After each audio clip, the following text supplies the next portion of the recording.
Hi, everybody. Welcome to my homestead. Welcome to my channel. My name is Jared. If you haven't already, please make sure to subscribe.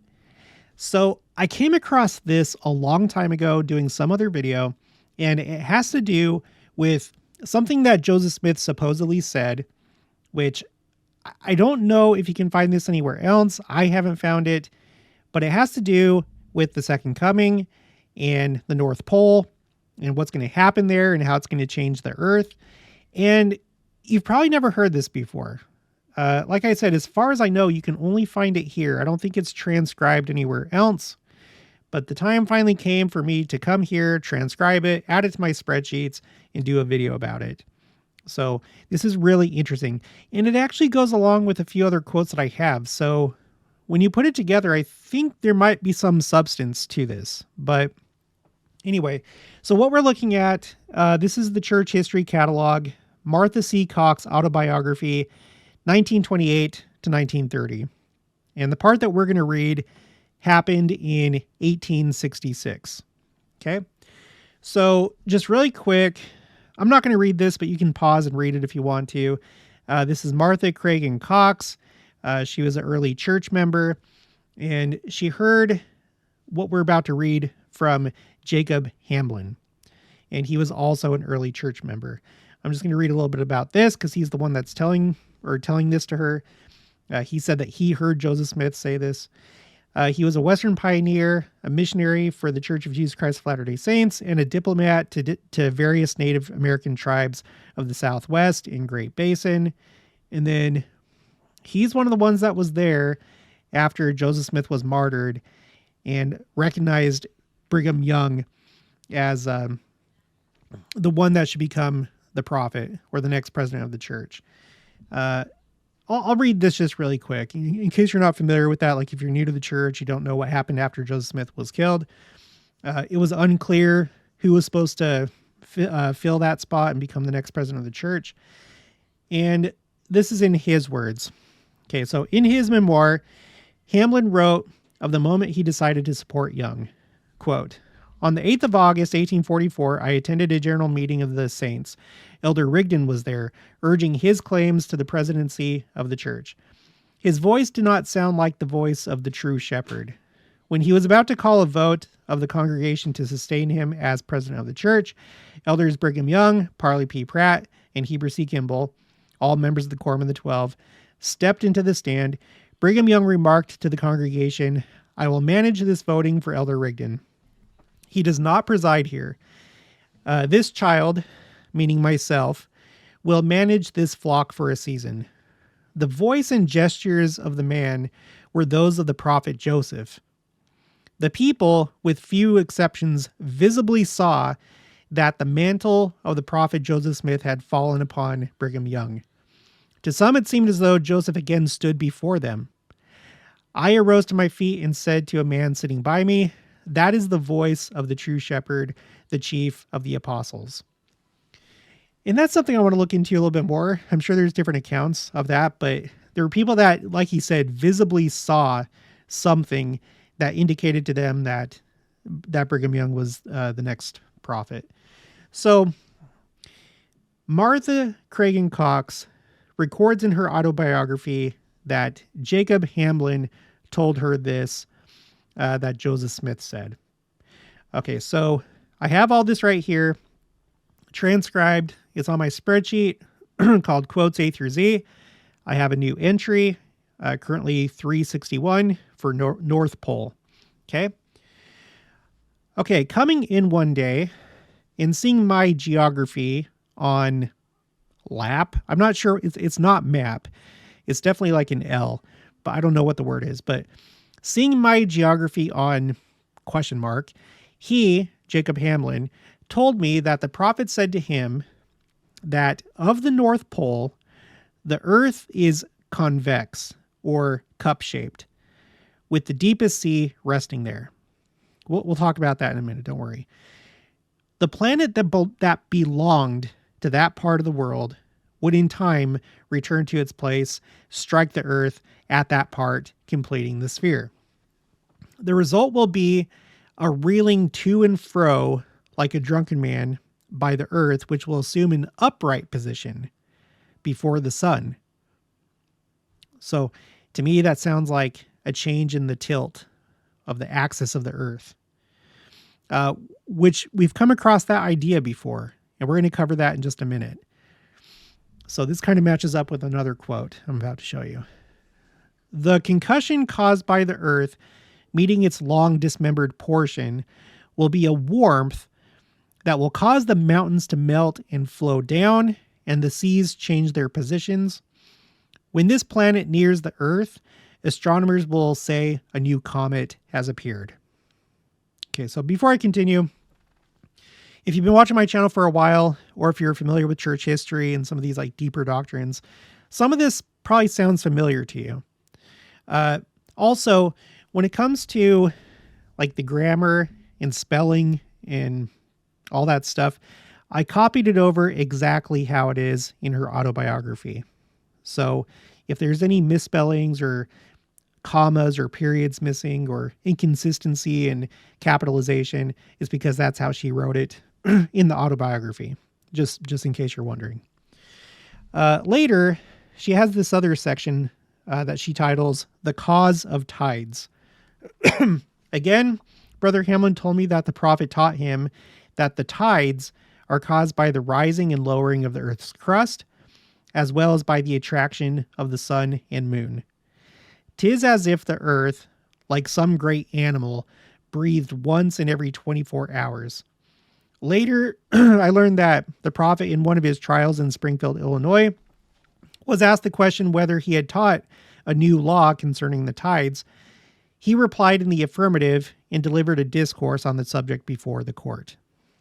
So if you know where I can find that, if that's recorded somewhere, I would love to see that. Okay, so first, before we move on to the other quotes that are similar to this, let's just address the Arctic Ocean. It is actually not the deepest.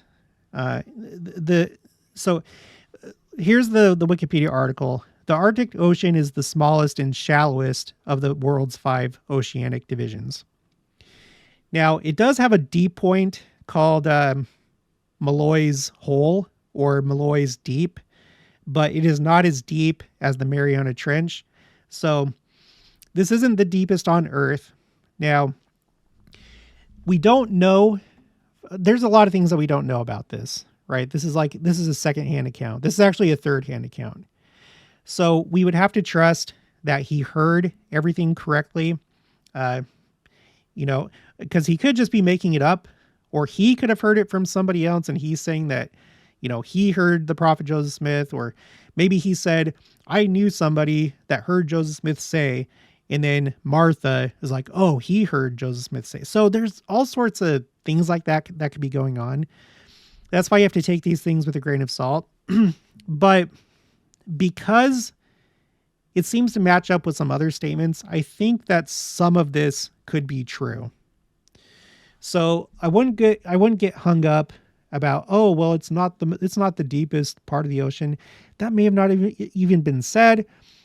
If this is a true statement, maybe Joseph Smith, maybe that part wasn't revealed to him, but like what he was seeing in vision or whatever was revealed to him, maybe he assumed that was the deepest part, or I don't know. There's any number of things. So, okay, so whatever. And then the tide, we know that that's affected by the moon and also the sun. She notes here in the margins that I guess that wasn't known at the time. I don't know if that's true or not. I'm not going to go that far into it, but that's what she puts here. Although there isn't any known connection, I don't believe, between the surface of the earth, the crust like moving as though it's breathing, and the tides. As far as our science knows and understands, it's the moon, and then it says to a lesser extent the sun. Now, science is always developing and changing, and there's so many times, and I want to create a spreadsheet for this where they say, oh, our understanding of black matter or the Earth's crust is completely changed. We just observed something new, or we just did a study. So maybe that's true. Maybe later on, maybe there's like very small movements that are very hard to detect that actually somehow affect the tides. I don't know. I'm not going to get hung up on it. So those are just some things to think about. But let's go ahead and move on. Let's, this is the first thing that I thought of after I read what we just read. So we are on quotes A through Z spreadsheet, what's currently row 134 for Earth, millennial. And we're going to read from Elder Bruce R. McConkie's book, The Millennial Messiah, The Second Coming of the Son of Man, pages 413 to 416. So this matches up a little bit with what he and she were saying. As we consider the reeling of the earth to and fro and the total realignment of its land masses incident to the second coming, and as we consider the burning of the vineyard by fire to destroy the wicked, as they were once destroyed by water in the days of Noah, we are faced with a somewhat difficult problem relative to the rainbow. We say difficult because not all things relative to it have been revealed, and we only have a few slivers of divine truth upon which to build our house of understanding. In the eternal sense, nothing is difficult once the whole matter has been revealed to minds prepared and qualified to receive and understand. Let us lay a foundation for the place the rainbow is destined to play in the second coming by recounting the circumstances under which it came into being. Seed time and harvest, in the sense of one season following another, exists because the axis of the earth is tilted 23.5 degrees from the upright. This is the reason we have summer and winter, spring, and fall. The first reference in the scriptures to seasons as we know them is in connection with the flood of Noah. There is a presumption that prior to the flood, there were no seasons because the axis of the earth was upright. So this is kind of interesting, this idea of the earth becoming upright again. So this is like a small connection between Elder Bruce R. McConkie and what Joseph Smith reportedly had said, which we don't know for sure, but he could have. And a similar presumption that when the millennium comes and the earth returns to its original paradisiacal state, once again the seasons as we know them will cease, and that seed time and harvest will go on concurrently at all times. The whole earth at all times will be a garden as it was in the days of Eden. And then he goes on to talk about the rainbow. And just so you know, if you're new to my channel, I better pull it up. I've done many videos about, because a lot of you are probably thinking right now, oh, the Joseph Smith's rainbow prophecy. Because sometimes people say, oh, I've seen it this year, so we know that the second coming is not happening this year. However you want to define second coming, people say that. And I think it's a little bit more nuanced than that, and there's actually different versions of that prophecy. I collected them all, put it on a spreadsheet. It's actually this video right here from 11 months ago. So if you missed that, I'll put a link for this in the description box below. I would encourage you to watch it. If you've seen the rainbow and you think, oh, it's not going to happen this year, you may want to think again. I'll put the link in the description box below. Okay, so that's kind of interesting. You know, I don't know if Elder Bruce R. McConkie at all was inspired by Martha C. Cox's autobiography, if he read it, or he's just coming to this conclusion based on the scriptures. I don't know. I can't remember if we just read. I think he says here somewhere that we don't know for sure. He's just saying, you know, it would make sense, but we don't know for sure. And that's fine. So that's something to think about. Okay. And then also this idea of a planet, of course, this would be, if this is a real thing, of course, it'd be like a very small piece of land. Probably smaller than the moon, I would assume, but let's just say that this is a thing. So Joseph Smith supposedly said that there's going to be this planet that's going to, that was part of the earth before, but it was taken away. And now it's going to come back. And when it resumes its place in the North Pole, where there's currently an ocean, that's going to cause the earth to reel to and fro. That's what's going to cause the mountains to melt and all this stuff. So this idea of like pieces of the earth being removed from the earth and going somewhere else and then coming back, we find that in a couple other places. There's 3 times, if you go into Wilford Woodruff's journals, if you go to wilfordwoodruffpapers.org, you can find these entries. I'm not going to read each one. I'm going to read 2 of them and then something from Bruce R. McConkie. So here's the first one. This is journal January 1st, 1854 to December 31st, 1859, page 440, wilfordwoodruffpapers.org. I was unwell. John Taylor preached in the morning, Joseph Young in the afternoon, and W. Woodruff spoke upon the subject of the coming fair. I met with the 12 in the evening. Orson Hyde prayed. Orson Pratt was mouth. It was the first time Elder Hyde has met with us for some time. He has been absent some 3 weeks in consequence of hearing that there was some warrants out for him. The evening was spent in conversing upon the subject of the 10 tribes in the North Country, the higher law of God in opposition to the law of gravitation in the ascension of Christ, Elijah and Enoch and the city of Enoch to heaven upon the same principle. A portion of the North Country containing the 10 tribes may, he says may, be separated from the earth. Orson Hyde and others believe they would soon return. Okay, we're going to talk about the 10 tribes in just a minute. We always do. I actually have a relevant quote from that spreadsheet. But here's the idea that there's a higher law which opposes, quote unquote, the law of gravity. And that would have been in effect with Elijah, Enoch, and the city of the city of Zion, and the 10 lost tribes in the North Country, and being separated from the earth. And you guys, I know about the Eliza R. Snow hymn. I have it on my other spreadsheet. I don't worry, I know about it. Okay, let's read the next one. This is also from, at the time, Elder Wilford Woodruff. Here's the journal down here, page 197. It was the opinion. So let's just take that into account. He says, it was the opinion of the prophet Joseph that the city of Enoch was in the Gulf of,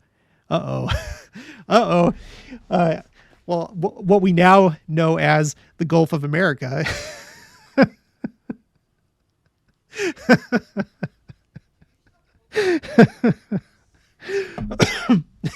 This world keeps getting stranger and stranger as time goes on. The city of Enoch was in the Gulf of America, and that Adam offered his sacrifice and built. I don't need to read the rest of it. You can pause and read it if you want to. I just want to point out, he says here it was the opinion, so it may not be doctrine per se. It could have been Joseph Smith's musings, or maybe he received partial revelation, but anyway, he's saying opinion.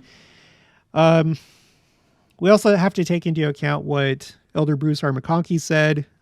This was in the September 1977 Liahona, an article called Building Zion. This is talking about the city of Enoch.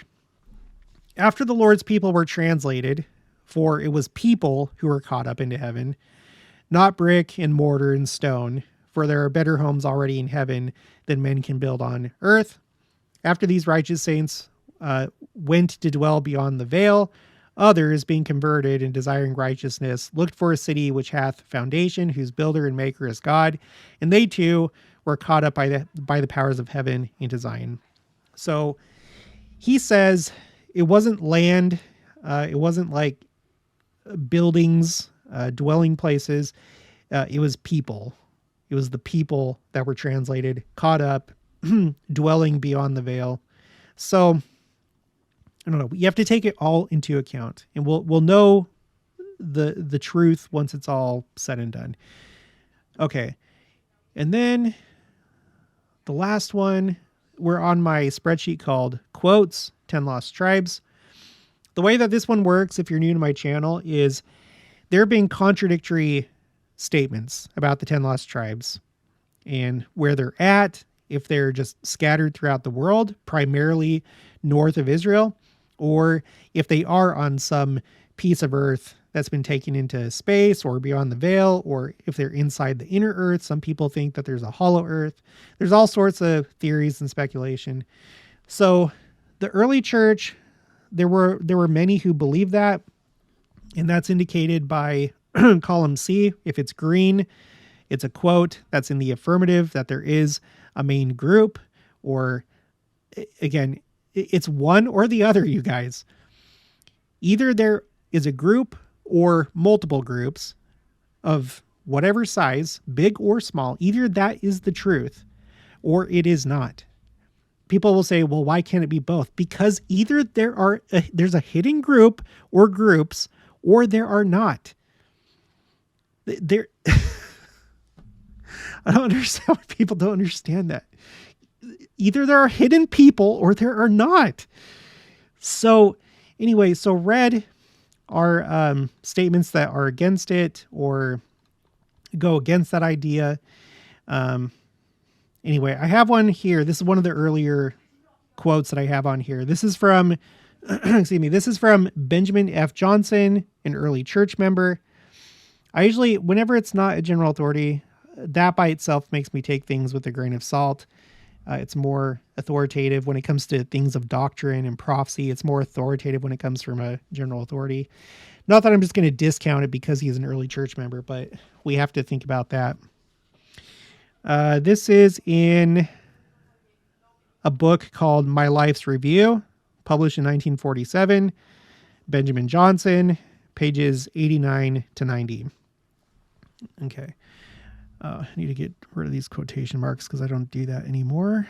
I do it like this. This is my format. Okay. I can now see, as President George A. Smith afterwards said, that I was then really, quote, the bosom friend and companion of the prophet Joseph, end quote. I was as welcome at the mansion as at my own house, and on one occasion, when at a full table of his family and chosen friends, he placed me at his right hand and introduced me as his, quote, friend, brother B.F. Johnson, at whose house he sat at a better table than his own, end quote. Sometimes when at my house, I asked him questions relating to past, present, and future. Some of his answers were taken by Brother William Clayton, who was then present with him, and are now recorded in the Doctrine and Covenants. The one as to what the Lord told him in relation to seeing his face at 85 years of age. Also the one as to the earth becoming as a sea of glass, molten with fire. Other questions were asked when Brother Clayton was not present, one of which I will relate. I asked where the 9.5 tribes of Israel were. Well, said he, you remember the old cauldron or potash kettle you used to boil maple sap for your sugar, don't you? I said, yes. Well, said he, they are in the North Pole in a concave. So this is a word, concave. That was found in this account right here. She said that Jacob Hamlin said that Joseph Smith said that the North Pole was concave or curved. What did she say? Curved. Okay. That the earth was convex or cup-shaped. Convex or cup-shaped. And that's basically the same as concave. They're in the North Pole in a concave, just the shape of that kettle. And John the Revelator is with them, preparing them for their return. Many other things of a public or private nature I might record here, but will only note one or two, those pertaining to our own family. And then this green part, I copied it from Fair's website when they were talking about this. And I pretty much go with what they say. I don't know this guy from a can of paint. People can embellish stories or lie. I'm not saying that he's a liar, but you know, who the heck knows? Who knows? I don't take doctrine from like private sources from this, but I don't disregard it either. So he said that. He said that Joseph Smith said that, and that's fine. I would also like to point out, though, that we have this quote from Joseph Smith. You can find this on the Joseph Smith Papers website, letter to Noah C. Saxton, the 4th of January, 1833, pages 17 to 18. And he's talking about the 10 lost tribes. And he says, there are those now living upon the earth whose eyes shall not be closed in death until they see all these things. So that's one thing that I've noticed with the 10 lost tribes is we have multiple statements like that where it's like, there are those now living who will see it. Starting with Joseph Smith. So either he was wrong, which I don't think that he was, or he was right. And it's not because they're a hidden group of whatever size or however many groups, but because it's the people that are primarily north of Israel in Europe. And I think in particular, Russia and Ukraine and those Slavic countries, that's my own personal opinion, that they're scattered throughout the world, but there's a high concentration in those areas. We have Elder Orson Pratt, who said there are those now living that will see them. We have another one from President John Taylor, at the time president of the Quorum of the 12 Apostles, and Elder James E. Talmage a couple times. So either they're wrong or they're right. And I think that they were right, maybe just not in the way that they thought that they would be right. Again, things get revealed over time. It's not all revealed all at one time and then we have everything. That's the whole point of having prophets. And some things are revealed line upon line, precept upon precept. And I think that's why you start to see these red quotes where it goes against the idea of hidden groups or a group. So anyway, that's enough of that. So this is really interesting, this whole idea about the North Pole. Is this true? I don't know. Who knows? Maybe. I won't be surprised if there's some small planetoid thing that comes and joins itself to the Earth. Sure, yeah, why not? Okay. And if not, I'm not going to be heartbroken. But I just want to take this down. Maybe later on, I'll find more quotes, There's kind of a loose connection between this and some of these other quotes, so I'm going to take it down, but take it with a grain of salt. Okay, that's going to be it for this one, so if you haven't already, please make sure to subscribe, like this video if you liked it, leave your thoughts and opinions down in the comments below. Also make sure to share it, and I'll talk to you guys later.